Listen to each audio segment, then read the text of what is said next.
Sagittaire, bonjour à toutes et bonjour à tous. J'espère que vous allez très très bien. Je suis ravie de vous retrouver pour cette nouvelle vidéo dans laquelle nous allons parler des énergies pour le mois de juillet 2023, sachant que quand je dis vos énergies, bien sûr, c'est à condition que vous vous reconnaissiez dans le tirage, ça va de soi.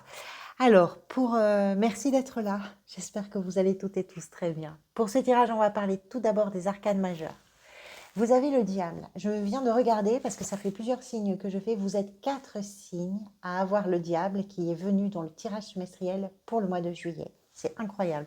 Je crois que c'est la première fois que ça arrive depuis que j'ai commencé cette chaîne en tout cas. Donc le diable qui peut être une sorte d'énergie dominante, de toile de fond, de questionnement aussi, on va voir ça pour vous. Arcane majeur, vous avez ici la force dans l'état d'esprit. Vous avez l'impératrice dans ce qui peut venir vous aider, l'ermite dans le défi et le pape dans la sphère sentimentale. D'accord. Deux 6 qui sont venus en même temps, le 6 de denier et le 6 de coupe. Donc des bâtons, des coupes, des deniers. Pas d'épée pour vous pour ce mois-ci. Bon, on va commencer par ce diable. Je vais vous dire la même chose que pour les autres. Le diable nous renvoie, d'abord je pense à des filtres qui sont les nôtres. C'est-à-dire que ça nous renvoie à tout ce qui peut nous asservir, tout ce qui peut nous emprisonner, tout ce qui peut nous piéger. Soit parce qu'on est dans une forme de dépendance à une personne ou affective, ou à un produit, ou à de mauvaises habitudes, à quelque chose qui fait que on alourdit son quotidien, on alourdit sa façon de penser, on alourdit plein de choses, et du coup on n'arrive pas à avancer parce on s'est piégé soi-même dans une sorte de cercle vicieux. Le diable, c'est effectivement quelque chose qui va avoir de l'emprise et dont il va falloir peut-être se débarrasser, c'est-à-dire que c'est à condition de questionner cet état-là qu'on va pouvoir amorcer un travail de libération et de... comment je pourrais vous dire? Un travail... Le diable, c'est plein de choses. C'est une carte de contraste qui à la fois génère chez vous une énergie intelligente, passionnée, animale, impulsive, sexuelle. Vous voyez, il y a tout ça, c'est un peu le côté animal, etc. Et l'intelligence aussi, c'est une carte d'une très grande intelligence, en tout cas qui fait référence à une très grande intelligence. Et puis il y a toute la part d'ombre du diable, l'excès. L'excès dans les addictions, l'excès dans les mauvais comportements, dans les mauvaises habitudes, dans une façon de se sous-estimer, de se mésestimer en permanence, de se rabaisser soi-même, de se piéger dans ses relations, de se piéger dans des modes de fonctionnement, de se piéger dans son travail, tout seul ou toute seule. On n'a besoin de personne. C'est pas le contexte qui fait qu'on a les pieds pris dans la pelote, c'est nous. On a vu la pelote, on a sauté dessus, on s'est pris les pieds, on est tombé et on a du mal à se relever. Le diable, je pense qu'il est là pour vous questionner, pour vous faire vous questionner, vous permettre et vous permettre de cheminer par rapport à tout ce qui vous empêche vraiment d'être vous. Je le dis d'autant plus que dans l'état d'esprit, vous avez la force et vous avez la reine de bâton. On ne peut pas faire mieux dans le genre je m'impose, je m'assume, je suis qui je suis et je fonce. La force, c'est ça, c'est ne plus avoir peur. Ça, ce sont les peurs. Votre état d'esprit je n'ai plus peur. Je suis capable, je résiste, j'ai de l'endurance, je peux tenir bon et je vais tenir bon parce que j'ai envie de tenir bon. Il n'est pas question que je me laisse déstabiliser par un vent contraire, un argument qui ne va pas dans le même sens, pas question. Et encore moins si la force de résistance provient de vos propres filtres, de vos mauvaises habitudes, de vous en fait. C'est-à-dire que vous êtes en train de lutter, j'ai l'impression, presque contre vous-même, mais avec beaucoup de détermination. Vous êtes très motivé à vous assumer. Cette reine de bâton, c'est une reine qui est particulièrement qui est particulièrement épanouie. Elle est heureuse, elle rayonne, elle a vraiment confiance en elle, elle communique, elle échange, et on la suit. Et c'est ça votre état d'esprit. C'est que vous imposez, vous êtes déterminé, enfin vous vous imposez. Oui, vous vous imposez, Vous vous imposez à des endroits peut-être où vous n'étiez pas jusque-là capable de vous imposer. Vous prenez la parole sans craindre quoi que ce soit. Ou alors même si vous avez des craintes, bah, vous apprivoisez vos peurs. Vous faites avec, vous composez avec. Vous ne vous laissez plus manipuler quelque part. Et moi, je pense vraiment que le diable ici nous indique que vous êtes en train de rompre un lien probablement toxique pour vous. Alors le toxique, le mot est puissant, mais probablement en tout cas emprisonnant et limitant pour vous. Que vous soyez un homme ou une femme, hein, peu importe, les énergies, c'est ça. Qu'est-ce qui a pu vous conduire vers ça? Alors là, j'ai 2 6 qui ont sauté, la 6 de denier, la 6 de coupe. Les 6 nous parlent d'équilibrage. On rétablit quelque chose concrètement avec les deniers, on rétablit quelque chose émotionnellement avec les coupes. Comme si vous aviez passé une période où vous avez probablement posé des actes, régulariser des situations, mais concrètement, que ce soit dans les engagements que vous avez, c'est-à-dire que peut-être que vous ne vous y retrouviez pas par rapport à un travail que vous faisiez sur vous, ou un travail concret, et par rapport au retour que vous en aviez. Donc il a fallu comprendre qu'est-ce que vous avez pas suffisamment donné, qu'est-ce que vous avez trop donné, comment on rééquilibre le temps, l'engagement, la valeur, l'importance, comment on rétablit un petit peu tout ça, et tout ça a permis un rééquilibrage émotionnel derrière. Parce qu'il y avait peut-être quelque chose qui émotionnellement ne fonctionnait pas bien pour vous, parce que vous étiez rattaché d'une façon ou d'une autre à un passé qui vous empêchait d'avancer. Il est possible que le diable nous parle de votre histoire, d'un passé, d'un moment de votre vie qui a été un moment où vous étiez bien, où vous étiez dans l'insouciance, où vous n'aviez pas peut-être autant de questions à vous poser, autant de questions à confronter ou de réponses à devoir chercher, de solutions à apporter, etc. Et un déséquilibre s'est créé parce que cette période était arrivée peut-être à son terme, parce que c'était la fin, parce qu'il y a eu des événements, j'en sais trop rien. Les 2 6 ici nous parlent effectivement de ce moment de rééquilibrage. C'est derrière vous, c'est-à-dire que ce travail-là, vous l'avez fait, concrètement et émotionnellement. Qu'est-ce que vous voulez? Le roi de denier. Alors l'énergie du roi de denier nous explique que ce que vous voulez, c'est arriver à vous assurer un sentiment et une sensation de sécurité dans ce que vous construisez. Ça peut nous parler du cercle familial. Hein. Avec le roi de denier, on est souvent dans le cercle familial. On est souvent voilà, c'est souvent ça, le milieu familial. Mais c'est pas uniquement ça. C'est-à-dire, qu'est-ce qui aujourd'hui provoque chez vous un sentiment de sécurité? Où est-ce que vous vous sentez bien? Qu'est-ce qui fait que vous vous sentez stable? Qu'est-ce qui fait que vous avez l'impression que vous pouvez vous appuyer de façon très solide et très concrète sur telle personne, sur telle situation, sur telle croyance, sur telle conviction, sur tel argument? Tout ça, c'est ce que vous voulez. C'est construire cette solidité, ce confort, cette sécurité, parce que vous avez envie d'avoir l'esprit tranquille et de pouvoir regarder vers des lendemains qui viennent vers vous de façon sereine. Vous avez un besoin de rassurer quelque chose. Je pense que c'est d'autant plus puissant que ici quelque chose a joué avec vos peurs et que ça a touché vos émotions. Et comme vous vous libérez de ça, ben, ce que vous voulez, c'est justement renforcer ce qui vous fait vous sentir, vous, en sécurité. Financière, émotionnelle, relationnelle, peu importe. Ce qui peut venir vous aider, c'est l'énergie de l'impératrice.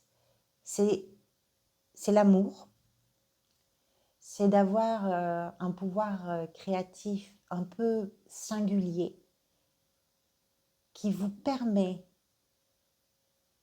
de proposer au monde, aux gens que vous aimez, à votre environnement, quelque chose qui touche à votre fibre, je dirais, sensible, à vos émotions, à vos vibrations d'amour au sens très large du terme, et à votre créativité.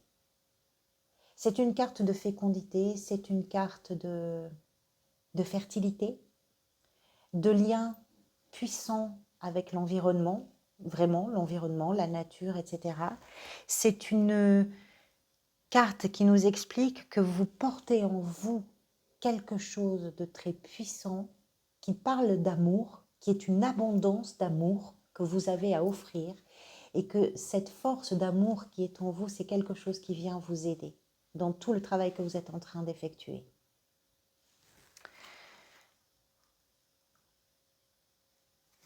Pour certains et certaines d'entre vous, l'impératrice, c'est une mère, hein, l'impératrice, c'est la terre mère, c'est la terre nourricière, c'est pour ça qu'elle a un lien singulier avec l'environnement. Elle peut représenter aussi la naissance, l'arrivée d'un enfant, le désir d'un enfant, c'est possible. C'est-à-dire qu'il y a quelque chose de nouveau qui s'amorce avec cette carte et qui est pour vous un élément véritablement moteur, déterminant et significatif dans ce vers quoi vous avez envie d'aller et dans vos engagements. Votre défi, il n'est pas banal, c'est l'ermite.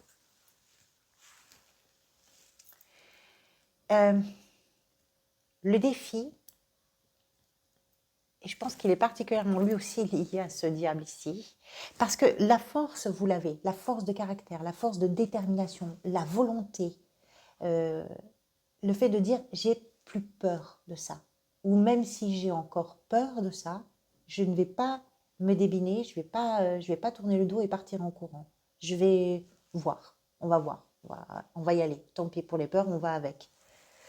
L'ermite nous explique que le défi, c'est de comprendre ce qui se passe. Si vous voulez vous libérer, il va falloir d'abord comprendre pourquoi vous vous êtes piégé. Si vous voulez reprendre une forme d'autonomie, il va falloir trouver les attaches. C'est ça votre défi. Pourquoi vous êtes tombé dans une dépendance, quelle qu'elle soit? Pourquoi vous vous êtes piégé? Pourquoi? C'est de comprendre comment les événements... Alors, ça ne veut pas dire culpabiliser ou développer de nouveaux systèmes de pièges, ça ne sert à rien.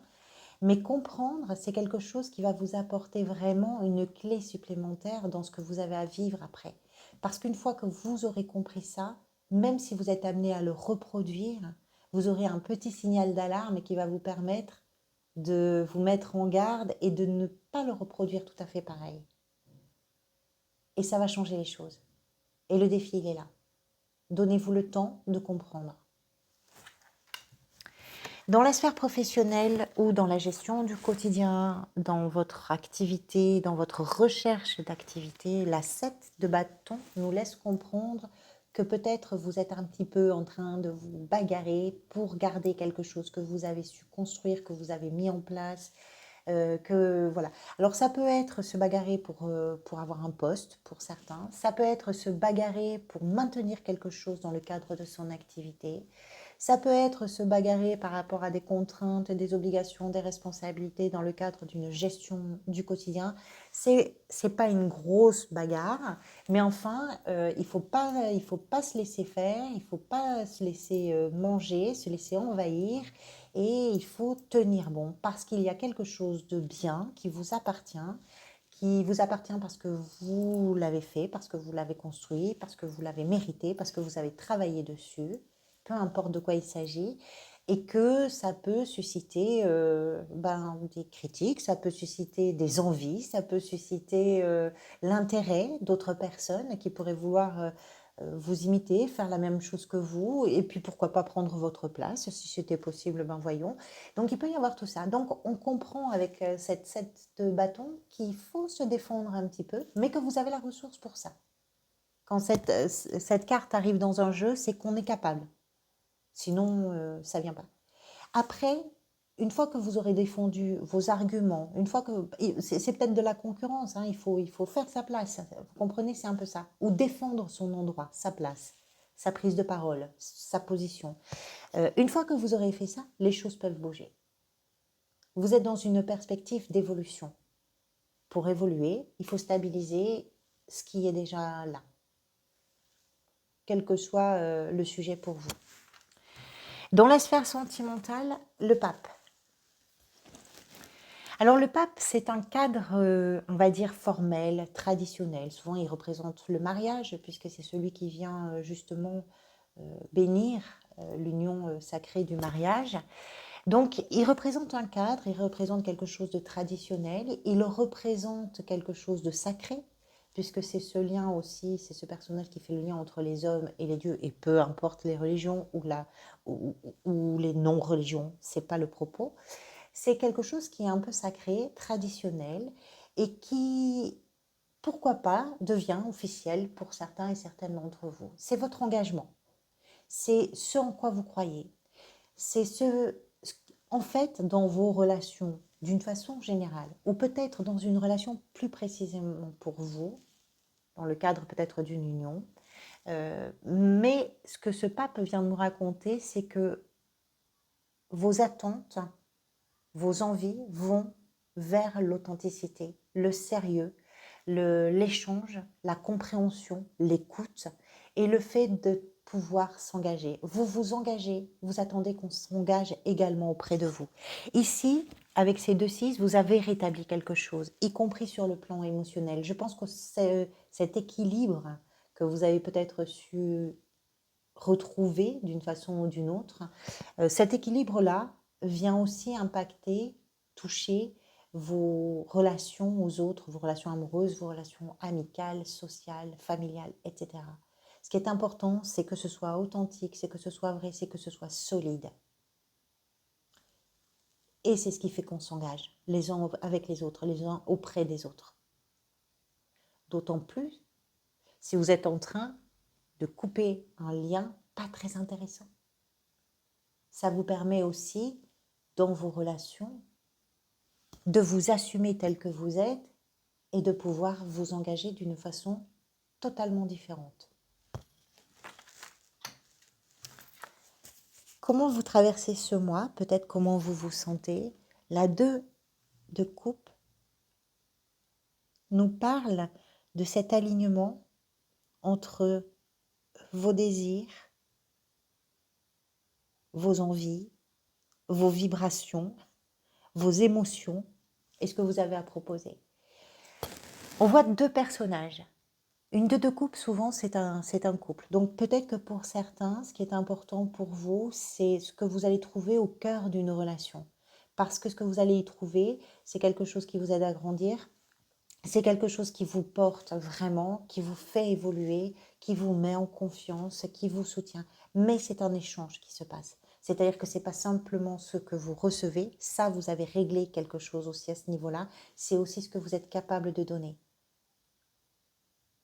Si ce n'est pas auprès d'une personne, c'est à l'intérieur de vous que ça se passe. C'est-à-dire que vous êtes capable de vous écouter pour vous sentir en accord, en osmose avec ce que vous vivez ou ce que vous vous proposez de vivre. Et ça vous fait grandir.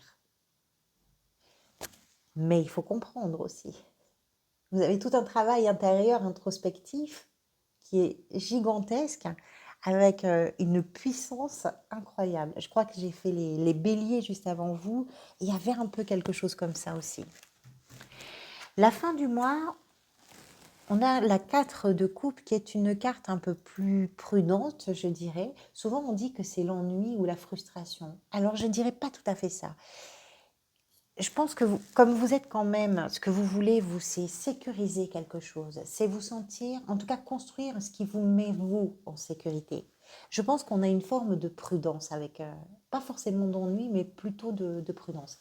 Sagittaire, le mois d'août, vous avez vers l'empereur, donc c'est pas forcément de l'ennui parce que c'est cette prudence émotionnelle, je dirais. Oui, c'est peut-être vous vous réfugiez peut-être dans quelque chose que vous connaissez d'un point de vue émotionnel, vous ne prenez pas vraiment de risques, c'est possible. Alors, c'est pas forcément folichon, c'est pas forcément très porteur, mais vous avez suffisamment de choses en vous sur le mois de juillet qui vous portent, au contraire, qui vous motivent, qui vous stimulent, qui vous embarquent, qui vous passionnent. Donc, c'est pas très grave en fait. Enfin, c'est pas très grave. C'est pas la question que ce soit grave ou pas. Mais vous comprenez, c'est pas très embêtant finalement. La 4 de coupe nous explique qu'à la fin du mois, vous êtes prudent sur l'émotionnel, vous ne prenez pas trop de risques, vous restez dans votre précaré, vous restez là où vous connaissez bien les repères, les limitations, oui, ça, sans doute ça ne va pas très loin, mais ça reste confortable pour vous. Et ça va vous permettre d'engager quelque chose de beaucoup plus structurant sur le mois d'août. On verra ça bien évidemment à ce moment-là. Voilà pour vous, amis Sagittaires. Merci beaucoup pour votre présence, pour vos engagements, pour vos retours, vraiment, de tout mon cœur. Je vous retrouve bientôt. En attendant de vous retrouver, prenez soin de vous, surtout. Et puis, profitez bien de chaque instant. À bientôt.